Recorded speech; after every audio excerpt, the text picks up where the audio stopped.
에베소서 4장 13절에서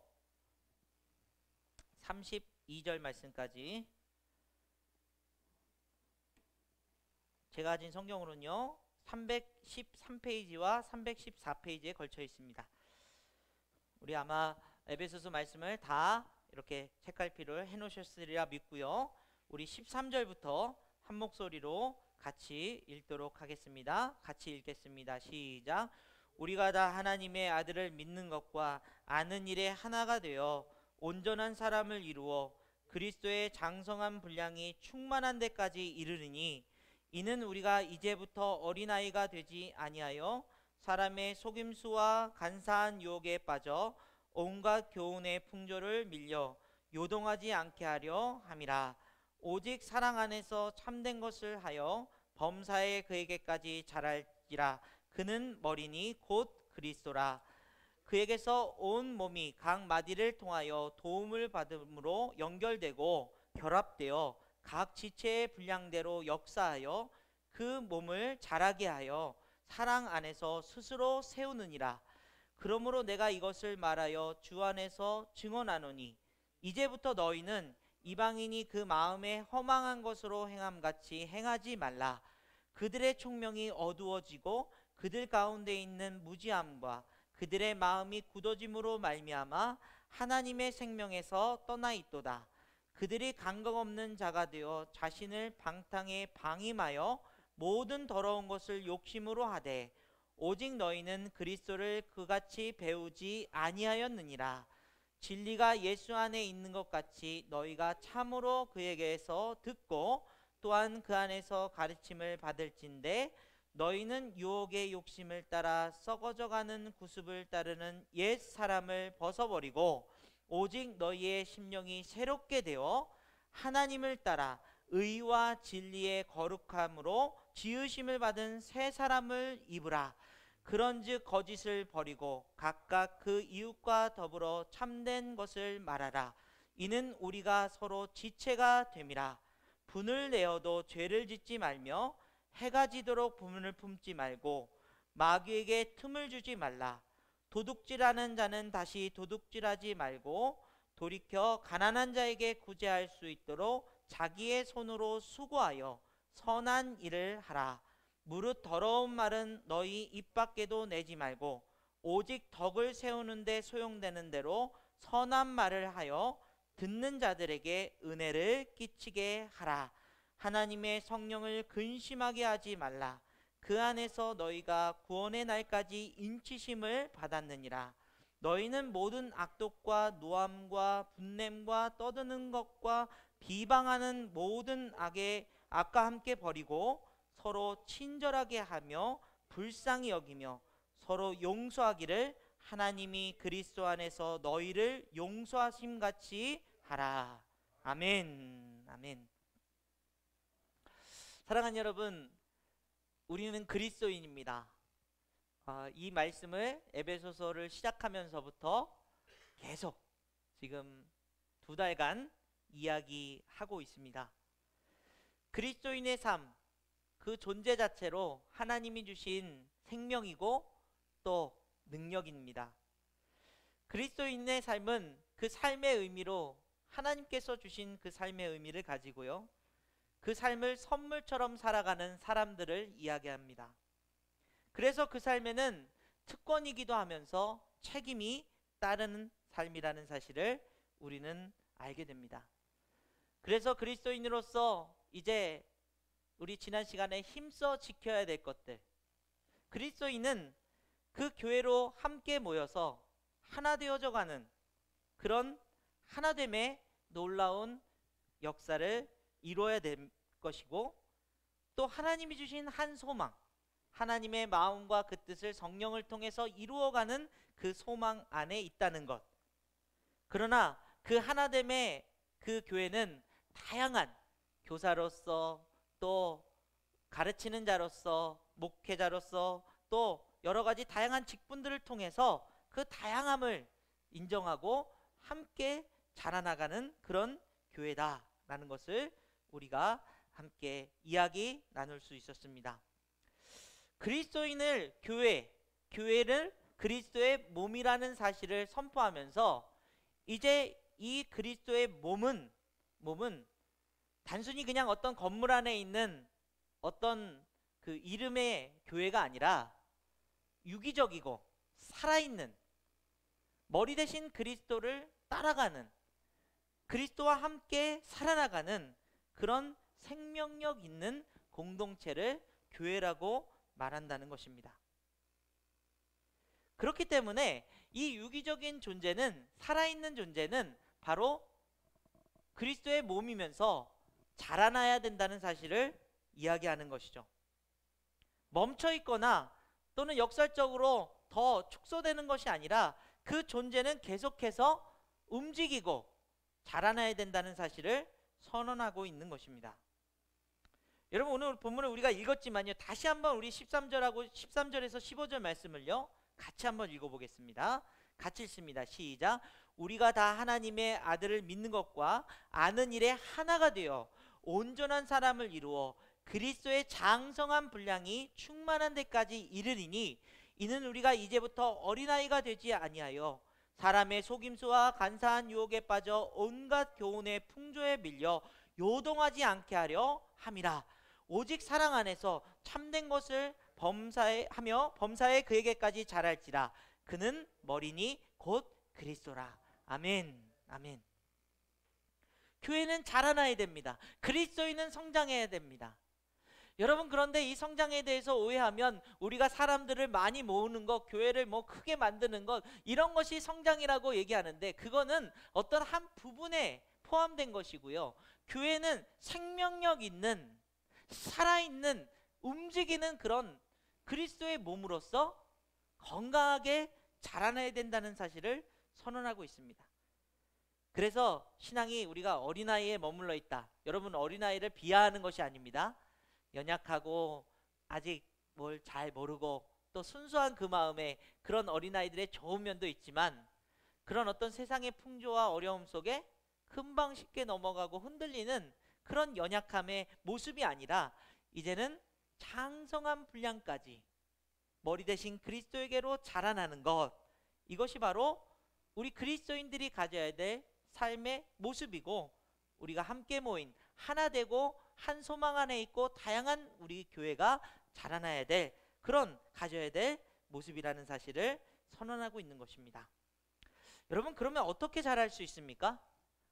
어떤 것이 성장입니까? 사람들을 막 전도하고 또 뭐 교회에 맨날 행사하고 막 맨날 모여가지고 으쌰으쌰 하는 것, 여러분, 이것이 어떤 자라나는 비결일까요? 그렇지 않습니다. 자라난다는 것은 15절 말씀에 오직 사랑 안에서 참된 것을 하며, 사랑이라는 동력이 필요하다는 것이죠. 교회가 자라난다는 것은 사랑이, 그리스도로부터 받은 그 사랑을 통해서만 자랄 수 있다고 선언하는 것입니다. 시편 기자의 고백처럼 저는 시냇가에 심은 나무가 시절을 쫓아 이제 잎사귀를 내고 그 꽃을 피고 열매를 맺는 것처럼, 우리 그리스도인들은요, 그 주님으로부터 받은 사랑을 공급받아야 자랄 수 있는 것입니다. 얼마 전에 이제 저희 아내가 어린이집에 아이들을 졸업시키면서 꽃다발을 선물을 받았어요. 튤립 3개. 그런데 깜빡 잊고 어린이집에 두고 와서 집에 왔는데, 잊어버렸다, 큰일 났다, 이제 이거 시들겠다, 아니나 다를까 그 다음날 가져왔더니요, 이미 다 튤립이 시들어서 납작하게 돼서, 야, 이거 살 수 있겠나? 여러분, 그런데요, 꽃병에다가 이제 물을 주고요, 이 튤립을 이제 꽂아놨더니 정말 신기하게 1시간, 2시간 점점 생기가 나고 굳게 서면서요, 꽃이 쫙 피는 거예요. 제 카톡을 보신 분들은 아시겠지만 제 카톡 부사에 그 꽃을 올려놨어요. 너무너무나 신기하더라고요. 이미 뿌리는 잘려져서 이 가지밖에 없음에도 불구하고 물을 공급받으니까 꽃이 생생하게 살아나는 거예요. 마찬가지로 우리 그리스도인들은, 우리 교회는 오직 하나님의 사랑, 예수 그리스도의 그 십자가의 사랑을 공급받음으로써만 그 생명력의 역사를 이룰 수 있는, 하나님의 그리스도의 몸된 그 교회로서의 온전한 모습을 이룰 수 있다는 사실을 선언하고 있는 것입니다. 자, 오늘 본문 16절 말씀을 같이 한번 읽겠습니다. 16절입니다. 시작. 그에게서 온 몸이 각 마디를 통하여 도움을 받음으로 연결되고 결합되어 각 지체의 분량대로 역사하여 그 몸을 자라게 하며 사랑 안에서 스스로 세우느니라. 아멘. 아멘. 우리 공동체가 그리스도인이라는 사람들이 서로 그렇게 각 마디마다 도움으로 연결받는 거예요. 그 연결받은 것들이 이제 각 지체의 분량대로 역사하여서 그 사랑의 역사를 이루어 나가는 것, 바로 몸이 자라나게 하는 것. 예수 그리스도의 십자가의 사랑을 공급받지 않으면, 그 사랑으로 서로 사랑하지 않으면, 그 사랑으로 하나 되지 않으면, 그 사랑의 역사를 이루어가지 않으면 교회는 그 생명력을 온전하게 유지할 수도 없고 세울 수도 없고 자라날 수도 없다는 사실을 분명하게 말씀하고 있다는 것입니다. 그러므로 그리스도인인 저와 여러분들이 예수 그리스도의 사랑을 공급받고 있는가, 여러분 점검해 보시길 바랍니다. 뭔가 우리가 시들은 것 같은, 또는 왜 이렇게 내 신앙은 정체되어 있는 것 같이 느껴질 때에 우리의 모습을 보게 되면 그리스도의 사랑에 대한 것들이 너무 익숙해져 버리고 너무 당연한 것이 되어져 버리고 너무 뻔한 것처럼 느껴지는 그 사랑으로 우리에게 남겨져 있기 때문입니다. 그러나 여러분들이 조금의 위기와 어떤 어려움들을 만나면 어떻습니까? 갈급함이 생기죠. 내 공고한 마음이 왜 그런지를 찾게 됩니다. 왜 이런 상황, 이런 문제들이 우리에게 있는지에 대해서 자꾸 고민하게 됩니다. 그때 신앙적으로 근본적으로 들어가게 되면 주님의 사랑을 내가 받아야 되는데, 그 사랑 안에서 날마다 그 사랑을 감사해야 되는데, 그 사랑을 너무 내가 익숙해져 버린, 뻔한 것이 되어버린, 제 마음속에, 우리의 마음속에 한 구석에 나와버리는 그런 일들을 우리가 지금 하고 있는 것은 아닌가. 그러나 여러분, 교회의 생명력은, 그리스도인의 생명력은 오직 예수 그리스도의 십자가의 사랑에 달려있음을 우리는 선포하고 깨어나고, 또 그 사랑을 공급받기 위한 우리 삶의 간절한 마음들을, 그 갈급한 마음을 가지고 살아갈 수 있기를 간절히 원합니다. 여러분, 목말라 하는 그런 식물들을 보세요. 이 가뭄이 많이 들수록 뿌리가 점점 깊이 내려갑니다. 왜죠? 물을 찾기 위해서죠. 그 뿌리를 깊이 내려서 물을 찾으면 이 위에는 생명력이 살아나는 거예요. 그런데 자꾸 이 그리스도의 사랑이 아닌 다른 것으로 뭔가를 채우려고 하는 교회의 모습, 우리 그리스도인들의 모습 속에서, 여러분 운동하고 나면 시원한 콜라를 마시면은 목이 갈증이 당장은 해결되는 것 같죠. 그러나 어떻습니까? 한 병을 다 마셔도 결국은 또 갈증이 나요. 세상의 것은 그런 것입니다. 채울 수가 없어요. 교회가 다시, 이 한국교회가 다시, 말씀세운교회가 다시 하나님 안에서 온전하게 자라기 위해서는, 생명력 있게 자라기 위해서는 예수 그리스도의 그 사랑 안에 거하고 날마다 그것을 선포하고, 그것이 우리의 삶에 정말 놀라운 은혜로 다가오고, 그것을 들을 때마다 가슴이 뛰고 정말 주님의 사랑 감사합니다 고백할 수 있는 저와 여러분의 삶이 되시기를 간절히 원합니다. 여러분, 그 사랑을 공급받으면요 자라날 수밖에 없어요. 그 사랑을 계속 공급받으면 우리는 자라날 수밖에 없습니다. 그럼 어떤 것이 자라나는 모습일까요? 그것을 오늘 말씀을 통해서 두 가지로 여러분 함께 나누려고 하는 거예요. 자라남의 증상들. 우리가 흔히 자라난다 하면은 무조건 막 키가 쑥쑥쑥 크고 막 사람들 많아지고 막 교회 옮겨가지고 커진다, 앞서 말씀드린 것처럼 그런 걸 상상하지만요, 자라난다는 것은요 버려야 자라날 수 있다는 것입니다. 그 말이 무슨 말일까요? 오늘 22절 24절 말씀 같이 한번 읽습니다. 시작. 너희는 유혹의 욕심을 따라 썩어져가는 구습을 따르는 옛사람을 벗어버리고 오직 너희의 심령이 새롭게 되어 하나님을 따라 의와 진리와 거룩함으로 지으심을 받은 새 사람을 입으라. 아멘. 자라나야 되네.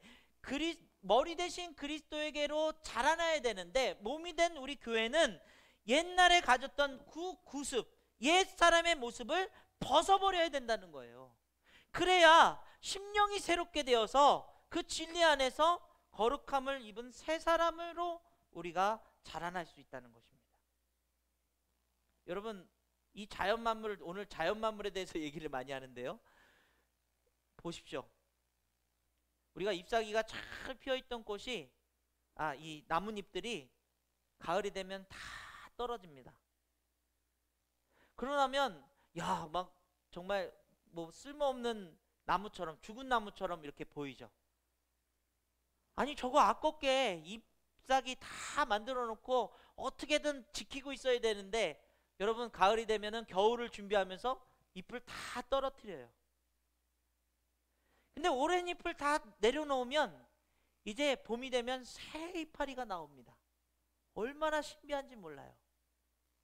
어떻게 그거를 만들어내는지 말도 못하고, 또 뭐 어떻게 움직이지도 않는데도 그런 것들을 하룻밤 지나고 나면 나와 있어요.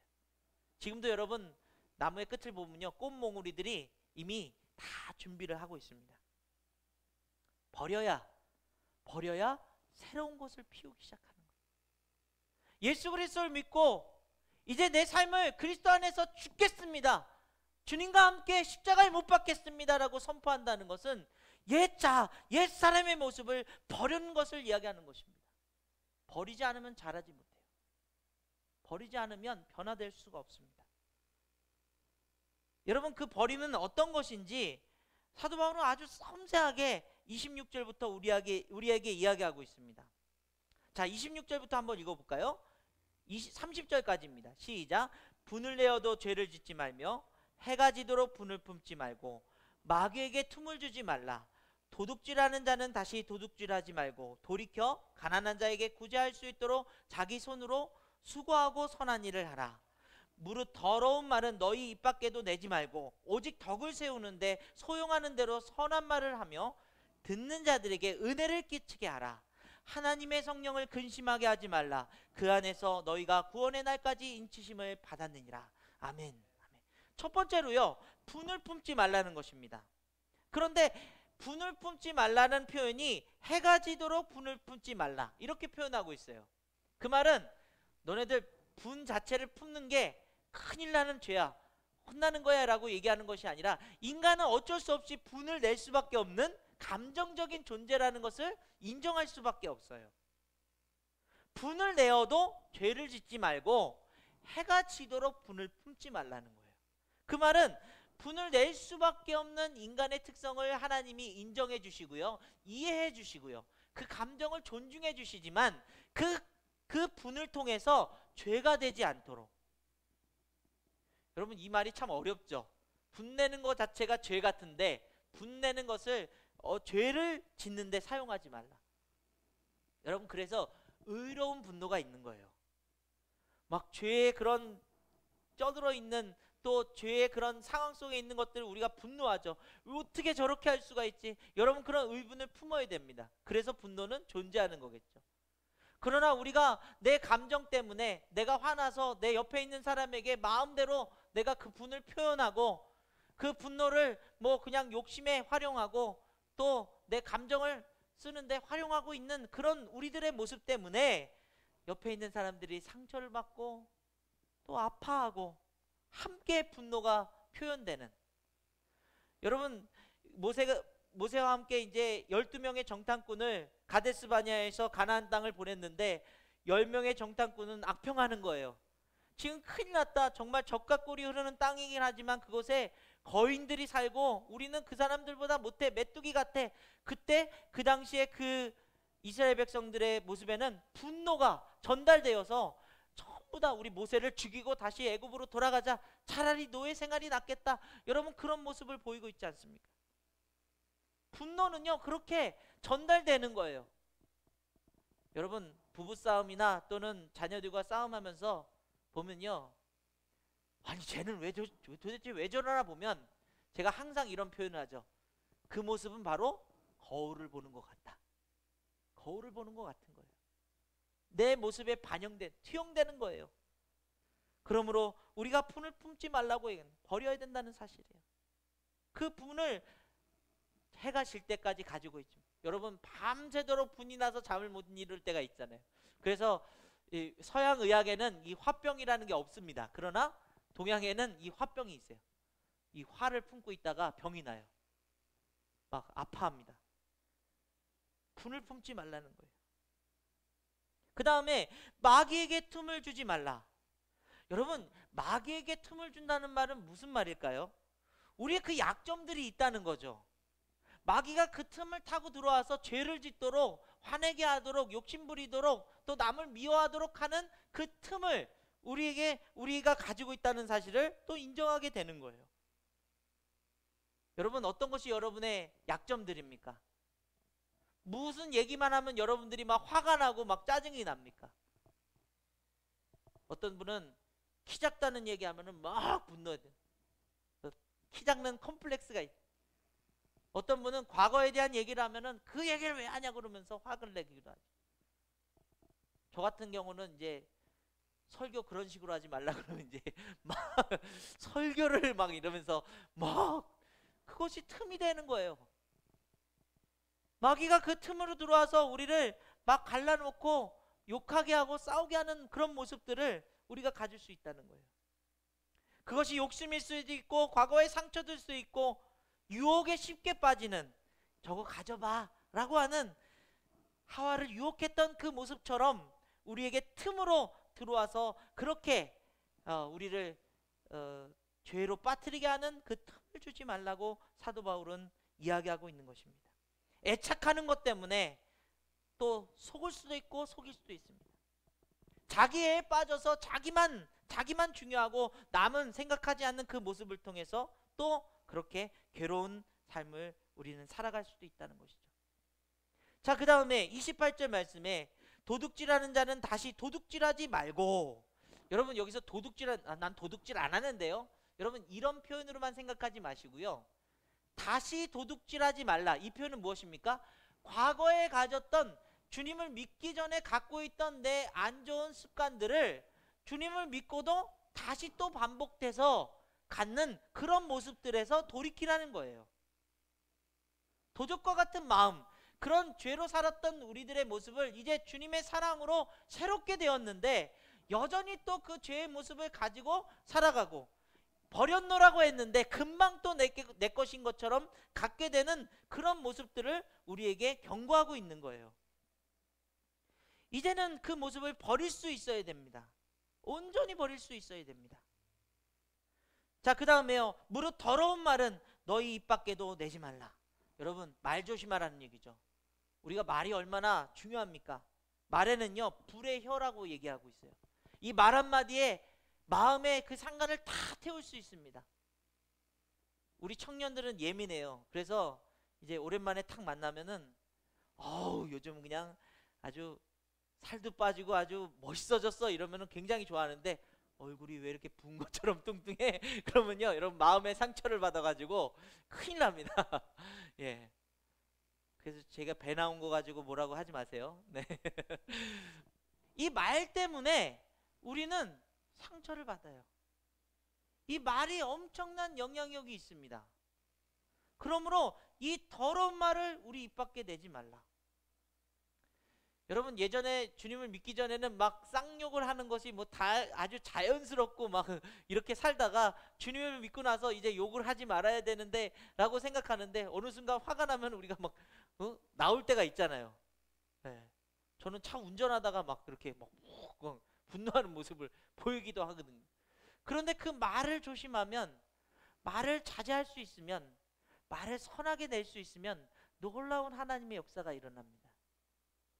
우리는 이것들을 버릴 수 있어야 돼요. 우리 말에서 나오는 그런 나쁜, 다른 사람의 마음을 상처내게 하는, 또 그렇게 아파하게 할 수 있는 말들을 우리는 버려야 된다는 것이죠. 자, 마지막으로는요, 하나님의 성령을 근심하게 하지 말라. 이 모든 것들, 앞서 이야기한 것들로만 끝나는 것이 아니라, 버려야 될 것들이 아니라 하나님의 성령을 근심하게 하지 말라. 하나님의 영인 성령은요, 하나님의 마음을 담고 있다고 말씀드렸죠. 하나님의 뜻이 있는 거예요. 그런데 그 성령께서 근심한다는 것은 하나님의 뜻에 맞게 살지 않는 모습을 이야기하는 거예요. 그러므로 오늘 몇 가지 얘기한 것 가지고 난 그런 건 잘 지키고 있어, 그러므로 나는 버린 것 같아. 이제 그리스도인다운 모습인 것 같아. 그렇게 생각하시면 안 되고요. 하나님의 뜻이 무엇인지를 우리가 깨달아 가야 되는 것이죠. 그런데 성령이 근심한다는 것은 분명히 하나님이 이거 원하시지 않는 일인데 난 이게 하고 싶어. 이걸 막 하고 있어요. 그럼 어떻습니까? 성령이 근심하는 일들인 것이죠. 그러므로 사랑이라는 법은 하나님이 이거 해, 이거 하지 마라, 이런 어떤 율법적인 것이 아니라 그 사랑 안에서 우리가 하나님의 마음에 드는 하나님의 뜻으로 살아갈 수 있는 모든 것을 이야기하는 거예요. 모든 것이 가하지만 모든 것이 다 좋은 것은 아니고, 모든 것을 할 수 있지만 우리가 모든 것을 다 하나님이 원하는 것이 아니라는 사실을 깨닫게 되는 것입니다. 그러므로 사랑하는 여러분, 저와 여러분의 삶에 그리스도인으로서 자라나기 위해서 우리가 여전히 가지고 있는 우리의 모습들, 저는요 정말 반듯하게 잘 살아왔는데요, 얘 때문에요. 얘 때문에 내가 이렇게 힘들고, 얘가 바뀌어야지 내가 행복하고, 얘가 정말 변화되면 좋겠어요. 여러분, 그런 분들에게 제가 말씀드려요. 다시 한번 예수님의 사랑을 공급받고 그 사랑 안에서 내 삶이 온전한가? 내가 정말 성령을 근심하게 하는 일은 없는가? 내 성격, 내 마음, 내 경험, 내 것은 다 옳은데 다른 사람 말은 다 틀리다고 얘기하는 내 자신은, 여러분, 자기 자신을 볼 수가 없는 거예요. 주님 앞에 그리스도의 빛을 우리에게 비춰서 우리 마음 가운데 있는 그런 버리지 못한, 가지고 있는 그런 죄악들을 하나하나 버리는, 낙엽이 시들어서 하나씩 떨어지는 것처럼요, 과감하게 내려놓을 수 있는 그런 삶을 사시기를 간절히 원합니다. 그런데 그것이 시들어버리고 멈춰버리고 끝나는 것이 아니라 새로운 시작, 새롭게 채워나갈 수 있는 놀라운 하나님의 역사를 이루게 된다는 거예요. 여러분, 그러므로 우리가 자라나는 것을 어떻게 확인할 수 있냐? 이거 내 거 아닌 것 같아. 이거 버려야 돼. 다른 사람 지적하지 말고요. 이거 내 모습 속에 이거 얼른 저기 쓰레기통에다 넣어야 될 것 같아. 이런 마음이 여러분 안에서 드신다면 여러분 자라나고 있는 거예요. 자라나고 있는 거예요. 두 번째로, 그렇다면은 그것을 채워나가는 것. 이제는 새로운 것으로 채워나가야 되는데요, 그 채워나가는 삶은 무엇인지 오늘 본문 말씀 우리가 26절부터 읽었는데요, 여기서 어떤 것들이 있습니까? 가난한 자에게 구제할 수 있도록 28절 말씀이요, 자기 손으로 수고하고 선한 일을 행하라. 선한 일을 행하라는 거예요. 여러분, 자기 손으로. 자꾸 딴 사람 보고 네가 해. 잘하네. 우리 교회 이런 거 잘하는데 나도 하는 게 아니에요. 여러분 손으로 스스로 선한 일을 하라는 거예요. 또 29절입니다. 오직 덕을 세우는데 소용되는 대로 선한 말을 하며 듣는 자에게 은혜를 끼치라. 여러분, 이거는 뭐 맨날 강조하는 말이죠. 선한 말을 하세요. 칭찬하세요. 감사하다고 표현하세요. 그리고 다른 사람들의 단점보다 장점을 많이 이야기해 주세요. 여러분, 그 은혜를 끼치는 일입니다. 그 다음에 서로 친절하게 하며 불쌍히 여기고 용서하는 것. 여러분, 이런 삶은 우리가 이렇게 그리스도인으로서 정말 거룩하게 잘 살아야 돼 라는 표현으로 그냥 오늘 예배를 마치면 여러분 어떻습니까? 금방 잊어버려요. 내 것이 되지 않습니다. 근데 제가 어제 뉴스를 검색하다가 이런 뉴스를 보게 됐어요. 제목이 이렇습니다. 낯선 이웃의 백신 양복, 매일 한 미국 여성이 살린 텍사스의 기적이라는 제목입니다. 텍사스에 사는 에밀리 존스라는 분은요, 68세세요. 저 위에 있는 분입니다. 심장병이 악화되어서 당장 수술을 받아야 된대요. 받지 않으면 생명이 위험할 수 있다는 진단을 받았습니다. 그런데 이 당시가 1월 달인데요. 수술을 받기 위해서는 무조건 코로나 백신을 맞아야 병원에서 수술을 해주겠다고 이야기했다는 것입니다. 그런데 1월 달 당시에 미국은 지금 백신이 수급이 잘 안 돼가지고 언제 어떻게 맞을지 정말 알 수 없는 상황에서 몸은 점점 악화되어져 가고 있는 상황이었다는 것이에요. 이분도 원래 존스라는 분도 수술 예약, 이 백신 접종 예약이 되어 있다가 줄줄이 취소된 상황 속에서 점점 지금 이 수술 날짜가 다가오고 이 몸은 약해져 가고 있는 상황에서 정말 지푸라기를 잡는 심정으로 SNS에다가 이제 글을 올립니다. 여러분, 제가 이런 상황 속에 있어요. 좀 도와주세요. 많은 사람들이 저 글을 보고서는 아유, 힘내세요, 잘 해낼 겁니다, 이렇게 얘기하지만 정작 그 백신을 양보하는 사람은 나타나지 않았다고 합니다. 그래서 결국 수술 날짜를 미루고 있었는데 그때 이메일 한 통이 날라온 것이에요.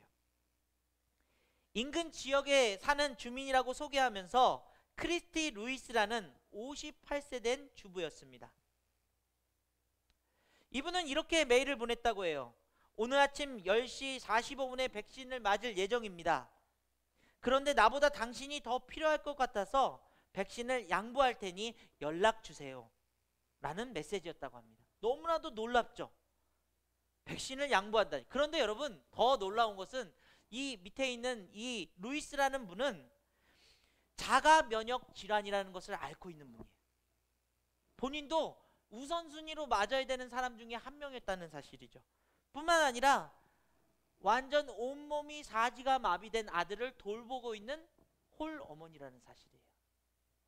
그런데 자기보다 더 급한 사람에게 이 백신을 양보하면서 이제 결국 그 존슨은요, 그 병원에 얘기해서 먼저 백신을 맞고 수술을 잘 받고 이 소식이 알려지면서 텍사스의 기적이다, 사람들이 이 루이스에게 찾아가서 이야기했다고 합니다. 어떻게 이런 용기로 먼저 백신을 양보할 수 있었습니까?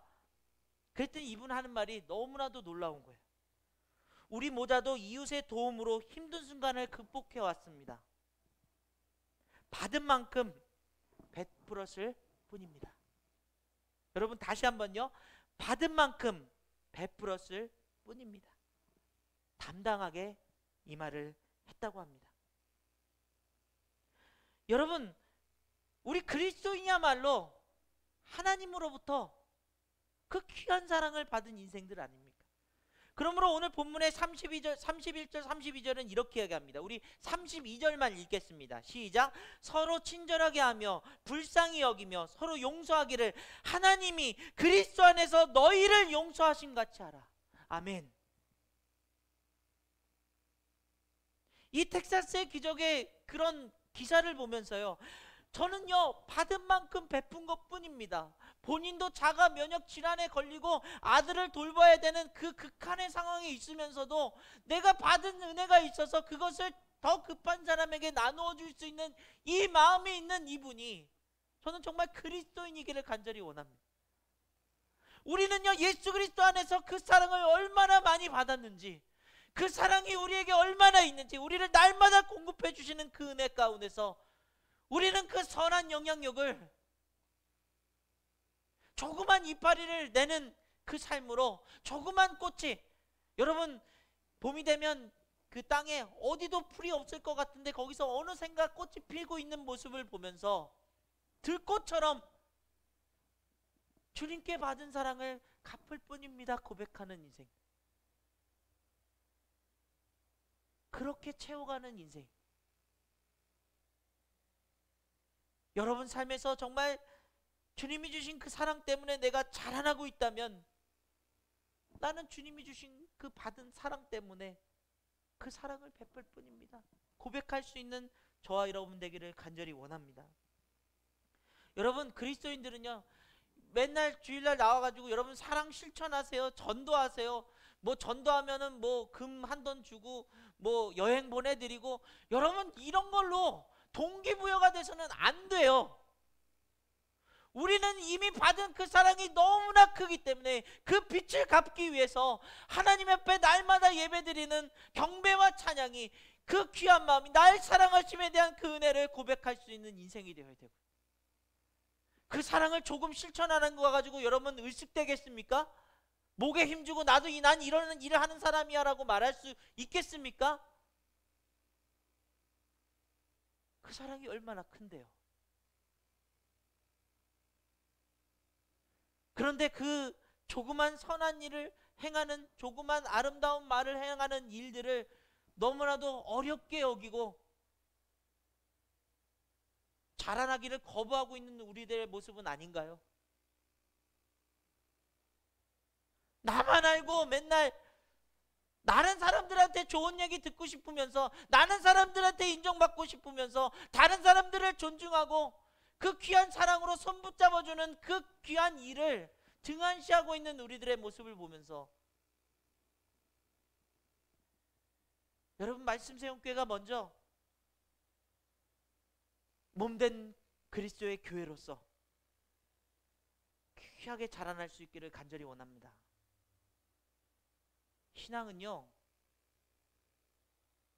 그냥 우리의 종교생활하는 그런 습관적인 교회 나왔다가 출석하는 것이 아니라요, 우리의 생명을 걸고 살아가는 거예요.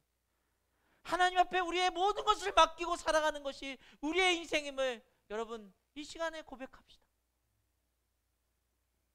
주님 앞에 간절하게, 주님, 그리스도인으로서 자라나길 원합니다. 왜 맨날 반복되는 그런 죄의 문제 때문에 고민하고 계십니까? 주님, 그 사랑 때문에 이 죄를 과감하게 버릴 수 있도록 도와주옵소서. 왜 맨날 조그만 변화를 원하시는 하나님의 마음을 알지 못하십니까?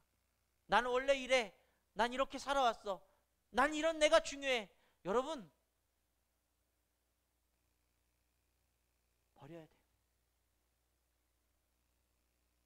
하나님이 우리를 위해서 어떤 일을 행하셨는데요, 그 십자가의 사랑이 어떤 모습인데, 그 귀하고 값진 은혜, 그 값진 사랑 때문에 하나님이 그리스도 안에서 우리를 용서하신 같이 서로 용서하고 사랑하며 선한 말을 하고 귀한 은혜를 끼칠 수 있는 저와 여러분의 삶이 되시기를 간절히 원합니다.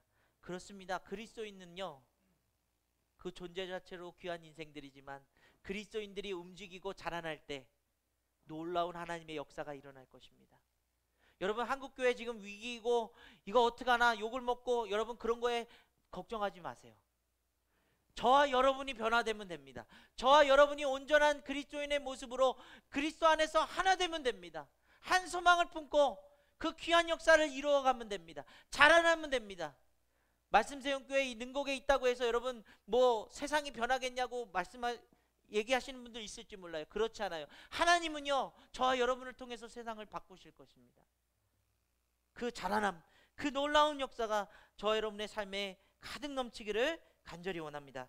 우리 시간에 우리 매주마다 부르는 찬양, 우리는 주의 움직이는 교회, 이곳은 주님을 위한 자리, 내가 기도하는 모든 땅 위에서 하나님 예배받을 그날을 고대하네. 우리 간절하게 우리 마음을 다해서 주님 자라나길 원합니다. 우리 이 찬양으로 고백하길 원합니다.